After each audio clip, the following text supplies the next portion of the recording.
On veut étudier, on veut pas s'endetter. On veut étudier, on veut pas s'endetter. On veut étudier, on veut pas s'endetter. Bonjour, je suis bien heureux d'être ici. Ça fait pas mal longtemps que j'ai pas eu l'occasion de prendre la parole dans une organisation, dans un mouvement. Juste pour vous dire que moi, je suis un peu décroché parce que, bon, j'ai milité, j'ai occupé mon cégep en 78. Édouard Montpetit à l'époque, puis j'ai surtout impliqué à l'UQAM puis dans l'ANEC jusqu'au tout début des années 90.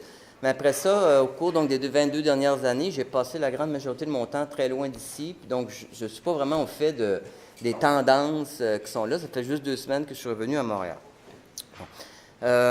Mais il demeure que depuis que je suis à Montréal, depuis 2-3 semaines, je vois du rouge partout. Et puis, je me dis que vraiment, ça me saute aux yeux à quel point le mouvement est ancré, qu'il est partout. Puis, à mon sens, c'est vraiment, même sans savoir ça va être quoi le résultat de votre lutte, que c'est déjà un succès. Alors, quand j'ai eu une invitation une dizaine de jours, j'ai eu un flash après la fin de la grève en 86. Il y a un journaliste qui m'avait appelé et qui voulait faire une entrevue un peu informelle parce que lui, il couvrait le rock'n'roll. Parce qu'il voulait faire une entrevue sur 68. Il voulait savoir à quel point notre mouvement de 86 avait été influencé par le souvenir de 68. L'entrevue était courte, j'ai dit, écoute, il n'y a pas rapport. T'sais.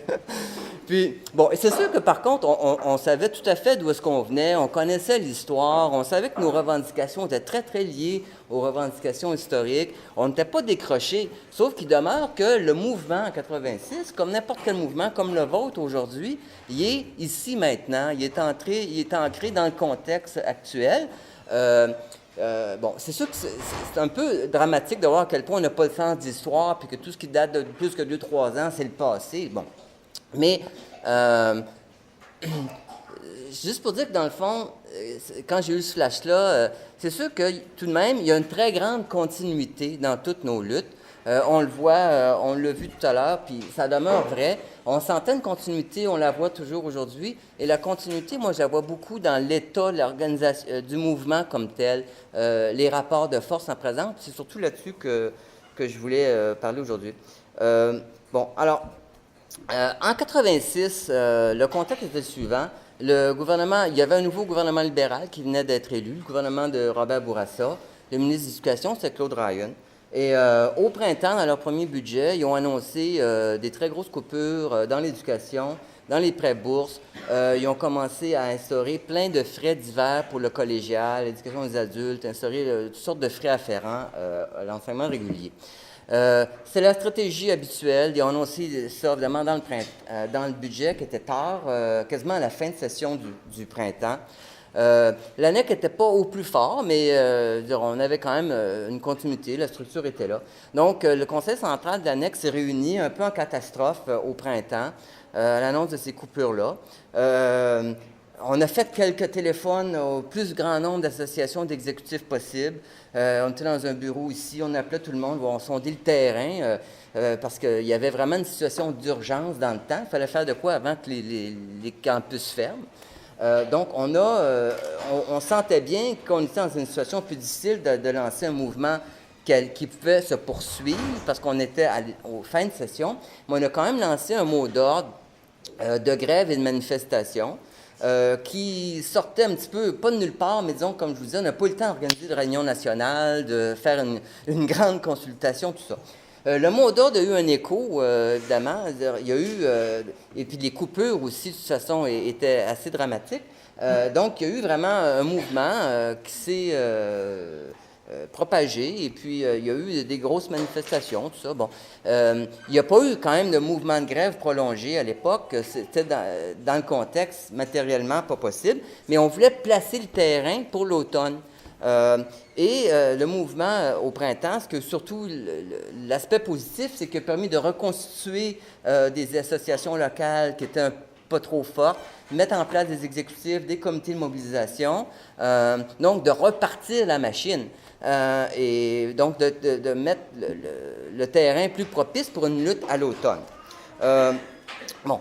On avait aussi à l'époque une division du mouvement étudiant. Il y avait d'autres organisations qui étaient la FAEC et le RAE, comme il a été mentionné tantôt, qui, à l'époque, étaient essentiellement constituées de militants péquistes et libéraux qui se côtoyaient avec un peu de friction, mais qui s'entendaient sur une chose, c'est que le mouvement étudiant ne doit surtout pas être un outil de confrontation avec le gouvernement. Et leur job dans ces organisations-là, c'était de tenir le couvert sur la marmite et de propager ce discours-là qu'il faut se concerter, que la mobilisation et l'affrontement, c'est donc pas beau.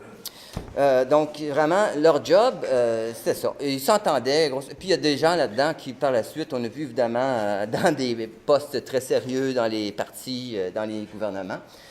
Donc, on nommera pas de personne, là, mais c'est ça la continuité de... Oui. Bon. Alors, donc, le mouvement a eu lieu. On n'a pas fait de gain à ce moment-là. Mais bon, dans le contexte aussi, on avait notre ministre de l'Éducation, Claude Ryan, qui annonçait qu'il voulait revenir sur la promesse du gouvernement qui venait juste... Le Parti libéral avait été élu sur, entre autres, une promesse de maintenir la gratuité scolaire, qui avait été, dans le Parti libéral, beaucoup gagné par les jeunes libéraux, c'est socialement irresponsable, qui, à l'époque, rappelons-le, avait gagné à l'intérieur du Parti libéral de maintenir la gratuité scolaire. Et le ministre libéral de l'Éducation, Claude Ryan, était contre ça et avait déclaré très rapidement « c'est une erreur, il vaut mieux toujours corriger les erreurs que de les maintenir ». Donc, il annonçait, mais dans ces déclarations-là, il avait aussi déclaré qu'il y avait trop de monde dans les universités, patati patata. C'était pas des manchettes qui faisaient les premières pages, c'était comme plus des ballons d'essai qu'il envoyait, et c'était un contexte. Et on se disait, c'est sûr que ces ballons d'essai-là qu'ils lancent, il faut absolument, s'il ne se passe rien, ils vont aller de l'avant. C'était clair. Donc, on a fait un congrès de l'ANEC au milieu de l'été, parce qu'on avait à peine quorum. Les propositions qui étaient sur la table, c'est à l'automne, on va faire une réunion extraordinaire du mouvement étudiant ouverte à toutes les associations locales, peu importe leur affiliation. Et on mettait de l'avant un mot d'ordre de grève générale unité pour l'automne sur les trois revendications suivantes: le maintien de la gratuité scolaire collégiale, le maintien des frais de scolarité universitaire dans une optique de gratuité scolaire et une plateforme très détaillée sur pour la réforme des prêts bourses. Bon. Alors donc, on a, à l'automne, à la rentrée d'automne, essayé de faire le plus possible la tournée des associations locales. C'était quoi l'ANEC à l'époque, en 86? C'était évidemment très peu d'argent. On avait une cotisation d'1 pièce par membre et même...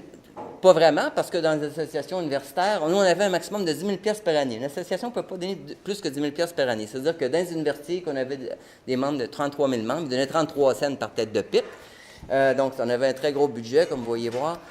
Aussi, on avait, évidemment, à l'époque, on avait un Commodore 84, on n'avait pas de fax, pas d'Internet et 2-3 lignes téléphoniques. Mais on était beaucoup sur la route. On avait de l'argent pour des chars, on était sur le terrain.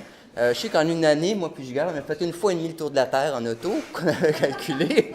Donc, le principe, c'était d'être sur le terrain et de gagner, évidemment, d'être près des membres.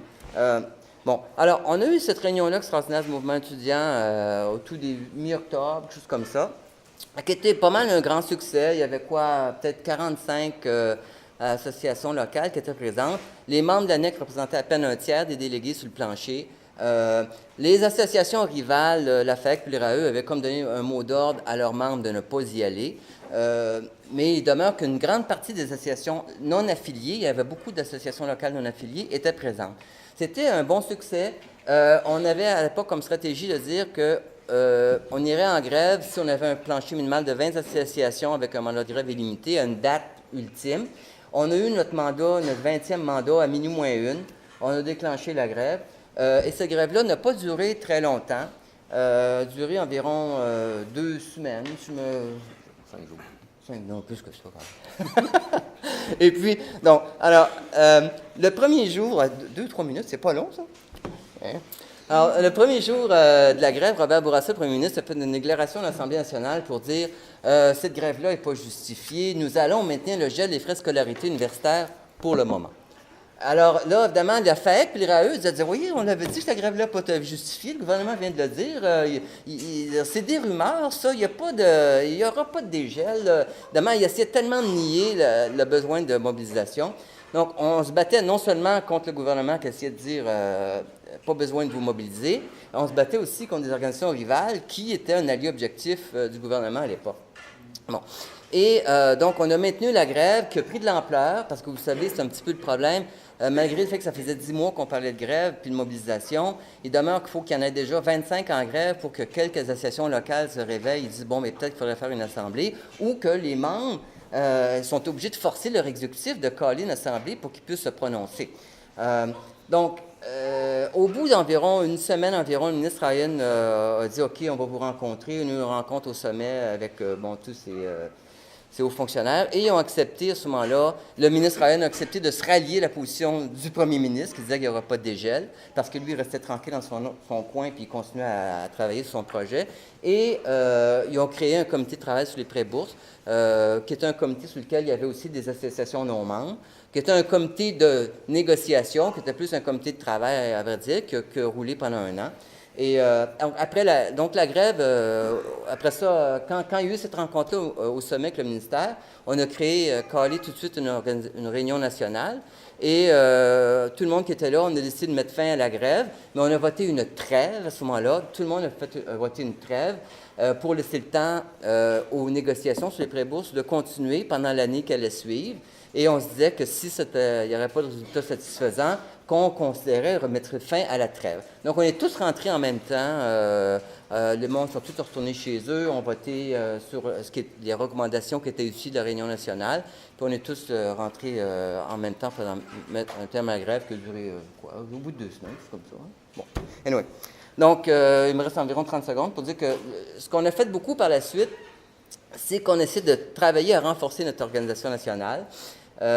Beaucoup des associations locales, membres à l'époque de la FAEC puis du RAE, qui n'avaient aucune plateforme de revendication sur les prêts-bourses, qui étaient pour un dégel. Parce que, à vrai dire, leur position, à l'époque, c'était de dire, on va accepter, ils étaient tout à fait pour négocier un dégel, et ils voulaient négocier ça en prenant l'exemple de ce qui se passait en Australie, où, dans le fond, tu peux avoir des gros prêts, et tout ce qu'ils voulaient négocier, eux, c'est les modalités de remboursement des prêts.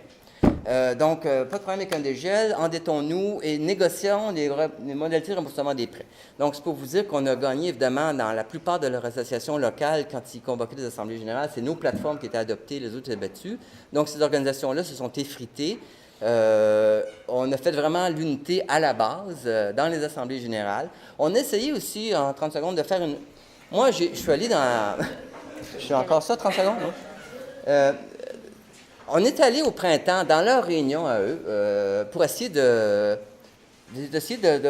je pense que c'est notre responsabilité. Les étudiants partout, ils souhaitent avoir une unité et l'absence d'unité est un enjeu et très légitime. Donc, moi, je suis allé dans des réunions de la FAEC du RAE, ils nous mettaient à la porte. Nous, on les invitait dans un autre, ils venaient, ils étaient bienvenus.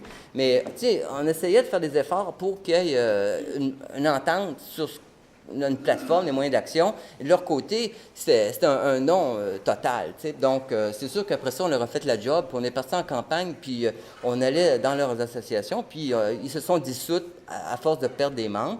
Et on a un grand mouvement d'adhésion, quand même, de plusieurs organisations. Donc, voilà.